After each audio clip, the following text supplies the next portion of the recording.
Bom, pessoal, é o seguinte, aproveitando para falar um pouco das bases agora, nossa segunda função inorgânica, a definição é quase que a mesma, né? As bases são compostos inorgânicos que em meio aquoso, né, ou seja, em água, liberam como único ânion esse OH-. Então, a gente também tem um padrão, né? Vamos colocar algumas bases aqui.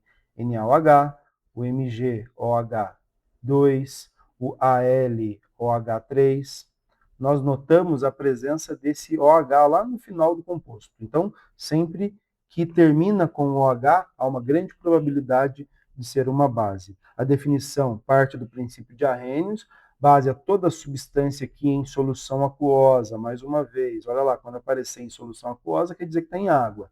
Libera como único ânion esse OH-, que é chamado de hidróxido ou hidroxilas. A definição simples também, né? Sempre um metal junto com o OH, né? Se nós repararmos aqui ó, no NaOH, o OH hidroxila e o metal é o Na.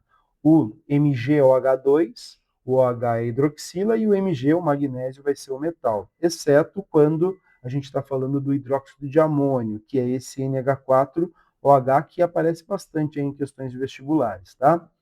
Como que fica essa dissociação? NaOH, a gente separa aqui na dissociação, né?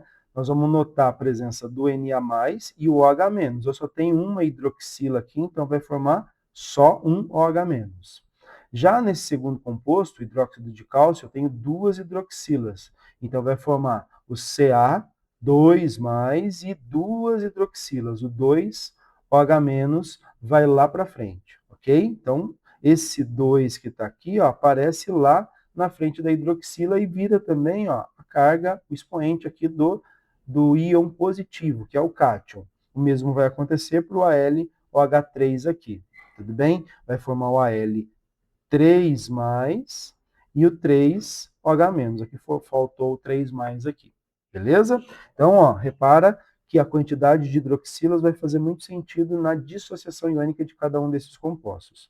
Como que eu classifico essas bases? Também segue o mesmo padrão. Ó. A monobase só tem uma hidroxila ionizável. NaOH, KOH, CuOH.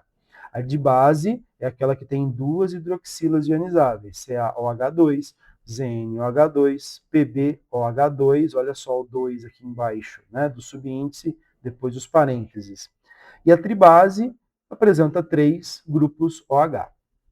Quanto à solubilidade, a gente tem as bases solúveis, que predominantemente é da família 1A da tabela periódica. E quais são esses elementos da família 1A?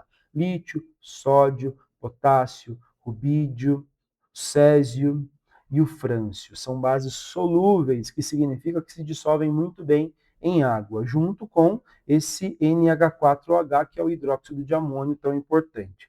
Esse parcialmente solúveis significa que se dissolve mais ou menos, que aí a gente pode generalizar e falar que é parte da família 2 da tabela periódica. A gente tem o cálcio, a gente tem o estrôncio e a gente tem o bário. E todo o resto vai ser insolúvel, não se dissolve. Então, se a gente pensar no hidróxido de chumbo, pô, hidróxido de chumbo não está na família 1A, não está na família 2A, então ele vai ser praticamente insolúvel, né? A gente olha para a tabela periódica e vê qual é a classificação dessa base para classificá-la também como solúvel, insolúvel ou parcialmente solúvel. Quanto à força, são bases fortes, as bases de elementos da família 1A, junto com o cálcio, né, hidróxido de cálcio, hidróxido de estrôncio e o bário, ou seja, família 1 e 2 da tabela periódica praticamente. E o resto é tudo fraco, né? Então, só consiste em você separar o que é forte e o que é fraco, o que está na família 1 ou 2 e todo o resto vai ser fraca. Nomenclatura, bem simples, vai ser sempre hidróxido de alguma coisa e, quando necessário, a carga dessa coisa. Vou dar alguns exemplos. Né? Então, a gente tem aqui NaOH.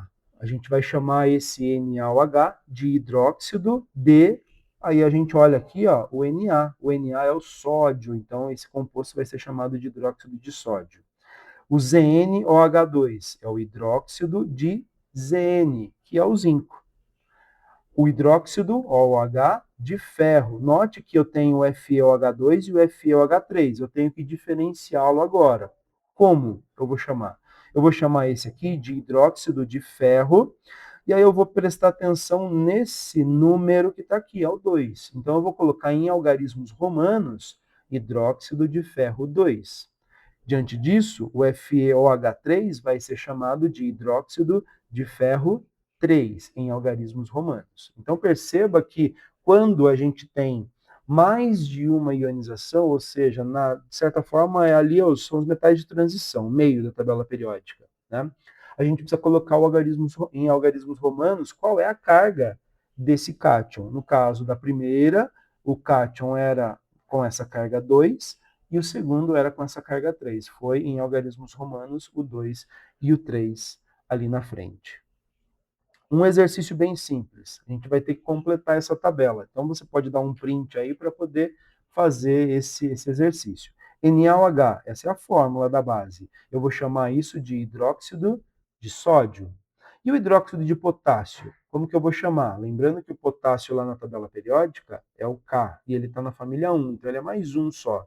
O hidróxido de cálcio, o cálcio está na família 2 da tabela periódica, então é o Ca 2 mais. Vamos fazer esse cálcio 2 mais aqui para você ver. Então, ó, é o Ca 2 mais, e aí eu vou ter que colocar 2OH menos, né? Porque eu tenho duas cargas positivas, eu vou ter que ter duas cargas negativas também. Então vai formar o Ca entre parênteses OH2. Tudo bem? Então, sempre que tiver mais de uma carga aqui, tipo 2 mais, 3 mais, vai acompanhar os parênteses lá na frente. Então, a gente viu agora a classificação das bases, como que eu formulo uma base e também a nomenclatura que elas carregam aí ao longo desses compostos.